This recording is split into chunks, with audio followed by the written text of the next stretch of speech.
तो करना चाहिए आपको। पत्नी पूजा करती है तो आप भी पूजा करो। भक्ति महाराज जी बहुत करते हैं, लेकिन भजन, आपका भजन सुनते हैं, रात में नींद नहीं लगती है, 2-2 ढाई बज जाता है महाराज जी। भक्ति बहुत करते हैं हाँ, यार, आज तक हम नहीं कह पाए भक्ति बहुत करते हैं। हमको भी संकोच लगता है कि अभी बहुत करते हैं महाराज जी, जितना जितना हो पाता है उतना करते हैं, ड्यूटी के जितना समय निकाल पाते ये शब्द ठीक है, जितना हो पाता है उतना कर, बहुत कर ले में तो हम लोगों भी की हिम्मत नहीं इतना कह दें कि बहुत भक्ति करते हैं। आधा आधा पत्नी ले जाती है ना। ना, खूब खूब नाम, भगवान का नाम जप करो। हैं, लेकिन रात में नींद नहीं लगती है महाराज जी। टेबलेट ले लो, नींद का टेबलेट ले लो, क्या करे बताओ। अब उसके लिए तो डॉक्टर से बात कर लो कि आपको नींद नहीं आती। नींद ना आने का मतलब है शरीर का अधिक परिश्रम से युक्त ना होना, माइंड का अधिक परिश्रम से युक्त हो जाना। अगर शरीर का परिश्रम सही हो जाए और माइंड शांत रहे तो आराम से नींद आ जाए। अब शांत कैसे रहे, मनोराज्य यही सबका चलता रहता है, ये होने के बाद ऐसा हो जाएगा, इतना हो जाएगा, फिर ऐसे हो जाएगा, फिर ऐसा कर लेंगे, फिर वो भोग लेंगे, फिर कोई टेंशन वाली भी बात आ जाती है, प्रतिकूलता वाली। वही सब सोचते सोचते क्या होता है, मन अशांत हो जाता है। अशांत से कुतः सुखम, जो अशांत मन है उसमें सुख नहीं, सुख नहीं तो नींद कहाँ। तो शरीर उतना श्रमित नहीं होता जितना माइंड श्रमित हो जाता है, और माइंड को विश्राम दो और शरीर को श्रम से युक्त करो, तभी बात। और विश्राम भगवान के नाम रूप लीला धाम में मिलेगा। तब लग कुशल न जीव कहूं, सपने हो मन विश्राम, जब लग भजत न राम को, शोक धाम तज काम। तो इसलिए भाई नाम जप करो, भगवान के सत्संग सुनो, भगवान की लीला कथा सुनो, तो उससे आनंद की प्राप्ति हो। पाप कर्म से बचो। पाप कर्म जो जानते हो कि ये सब पाप कर्म है, उन पाप कर्मों से बचो। आजकल तो बहुत गंदी बातें चल गई हैं, बॉयफ्रेंड गर्लफ्रेंड, गंदी गंदी गंदी बातें, ये तो बहुत हानिकारक हो गई। ब्याह हो गया, पति दूसरी से, पत्नी दूसरे से, ये सब बहुत गलत गलत बातें हो रही। और कितना सुंदर पति हो उसको अपने पति पर संतुष्टता नहीं, कितनी सुंदर पत्नी हो उसको अपनी पत्नी पर संतुष्टता नहीं। आज हमारे धार्मिक भारत देश में ये जो गंदी बातें प्रचलित हो गई, कितना मतलब अनिष्ट हो रहा है। पति पत्नी पे विश्वास नहीं रह गया। पतिवंचक परपति रति करई, रौ रौ नरक कल्प सत परई। जो अपने पति को त्याग कर दूसरे पुरुष से संभोग करती है, वो करोड़ों कल्प तक रौ रौ नरक में डाली जाती है। बहुत दुख मिलता है, पर कौन, जब शास्त्र स्वाध्याय नहीं तो मनमानी आचरण होते चले जा रहे हैं। इसलिए पुरुष को भी चाहिए अपनी पत्नी के सिवा किसी की तरफ गंदी दृष्टि न करे, पत्नी को चाहिए अपने पति के सिवा किसी की तरफ गंदा भाव न रखे। गंदी दृष्टि करने से पाप बनता है, और पाप अशांति, दुख, डिप्रेशन यही प्रदान करता है।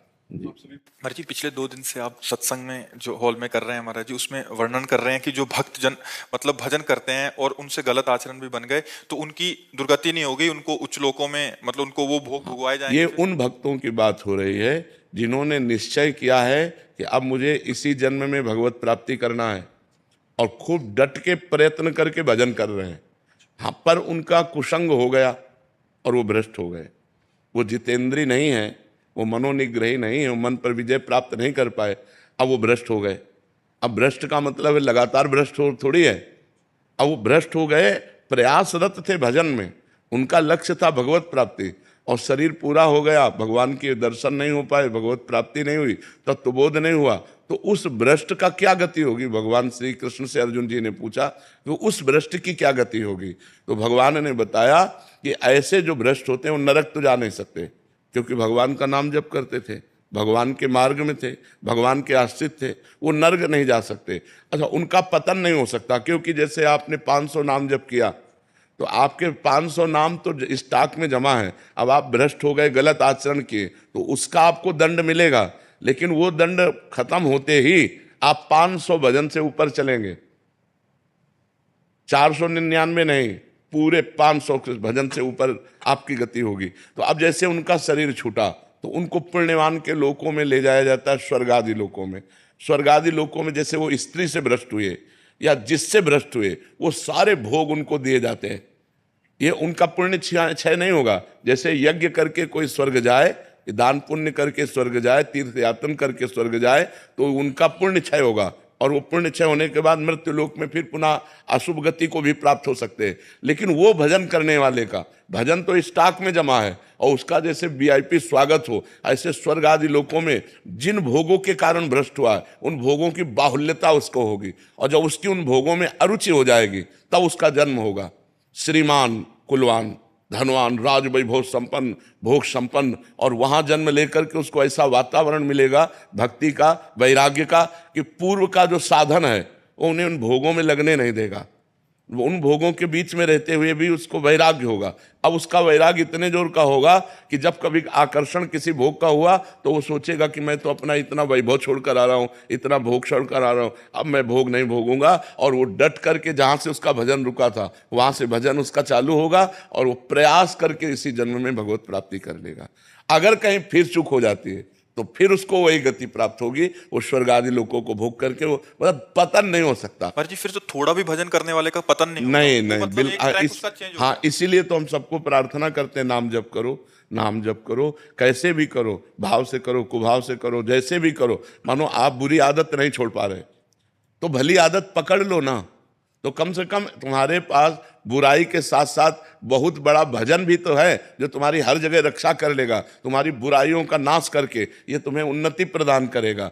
हम गलत बात नहीं छोड़ पा रहे, हम असमर्थ हैं, तो सही बात भी तो पकड़ लो, राधा राधा बीच में डाल लो, तो आपकी जो अशुभ गति होने वाली वो नहीं होगी, आपकी अशुभ गति नहीं होगी, आपका जो असत भाव है वो नष्ट हो जाएगा और ये सद्भाव एक दिन आपको भगवत प्राप्ति करा देगा। इसीलिए पूज्य राधा बाबा ने कहा, एक बार भी जो राधा कृष्ण बोला उसने मोक्ष के लिए कमर कस लिया।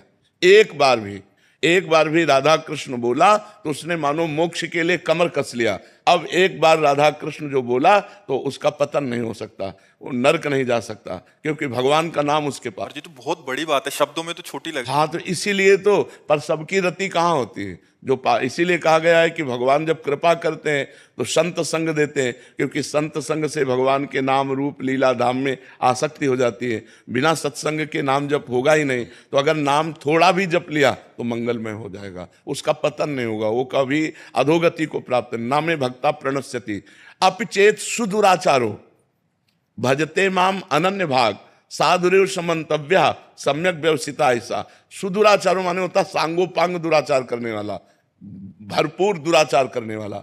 अपि चेत सुदुराचारो, बहुत भारी पापी आदमी, अब उसको सत्संग मिल गया और उसने सुना कि मैंने तो बहुत पाप किए और पाप कर रहा हूं, मेरा कल्याण कैसे हो सकता है?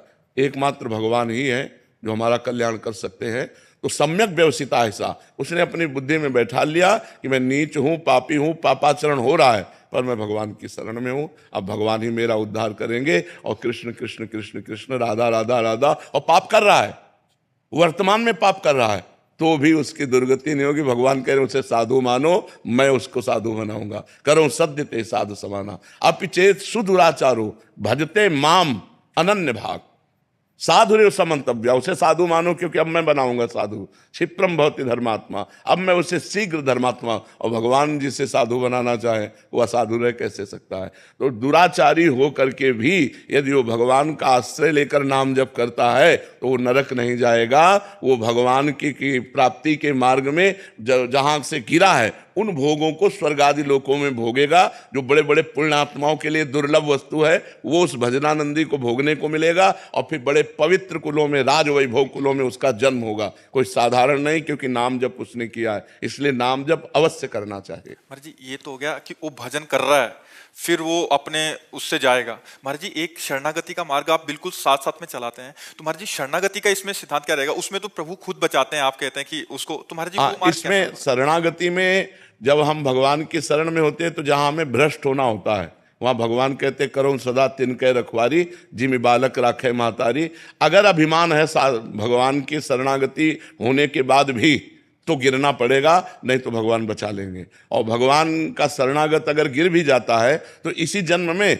उसको इतना कष्ट दिया जाएगा कि उसके पाप का मार्जन हो जाएगा और अंत में भगवान उसकी स्मृति बनेंगे और उसको ये सब अगला जन्म नहीं होगा, स्वर्ग नहीं जाएगा, वो इसी जन्म में भगवान को प्राप्त। भगवान उसके अहंकार का भी नाश करने का विधान करते हैं। हाँ करेंगे, जरूर करेंगे, क्योंकि वो तो ऐसा ही है ना। हाँ, भगवान उसके अहंकार का विनाश करेंगे और उसको ये नहीं सोचना चाहिए कि भगवान ने हमारी रक्षा क्यों नहीं की, क्योंकि तुम्हारा अहंकार जो है उसका नाश करने के लिए कि तुम कुछ नहीं हो। जब ये समझ में आ जाए मैं कुछ नहीं हूं और हे नाथ केवल, तो भगवान केवल इस संबंध से कल्याण कर देंगे। भगवान ने